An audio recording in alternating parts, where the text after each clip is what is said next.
Príď na noc milostí v Trnave. Pozývame ťa do baziliky svätého Mikuláša v Trnave, ktorý je jubilejným chrámom 2025, a teda je tu príležitosť získať úplné odpustky. Vo štvrtok 18.12. od 19.30 začína nočná adorácia s odprosovaním, s velebovaním za slovenský a český národ, modlitbami a eucharistickým požehnaním. Noc milostí v Trnave. Zasvetenie sa svätému Michalovi Archanielovi. Adorácia, odprosovanie, zriekanie, zvelebovanie, svätý ruženec, pobožnosť k svätej tváre, svätá hodinka, svätá omša, eucharistické požehnanie, svätá spoveď a jubilejný chrám, jubilejné odpustky. Program je nasledovný. Už o 17.15 nám zaspieva Ivetka Masníková s rodinou svätý ruženec. O 18.30 bude svätá omša.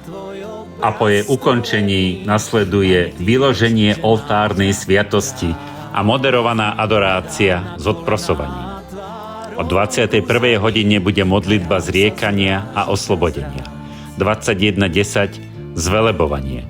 21.20 obliečka do škapuliara svätého Michala a zasvetenie. O 21.35 sa pomodlíme svätý ruženec. O 22.15 bude pobožnosť svätej tváre. 23.00 svätá hodinka. 23 hodín 50 minút sa pomodlíme loretánske litánie. O polnoci záverečné požehnanie so sviatosťou oltárnou a olejom svätého Šarbela. Modlitba za dozučinenie. Pretože pohár Božej spravodlivosti je plný, preplnený, už preteká. Len mohutná sila modlitby a odprosujúceho pokánia ochránia svet pred tým, čo mu pripravila Božia spravodlivosť. Počúvnite aspoň teraz hlas vašej nebeskej Matky. Potrebujem toľko odprosujúce modlitby a ochotne obetovaného utrpenia. Tešíme sa na každého z vás. Pozývame vás k osobnej účasti. Nočná adorácia.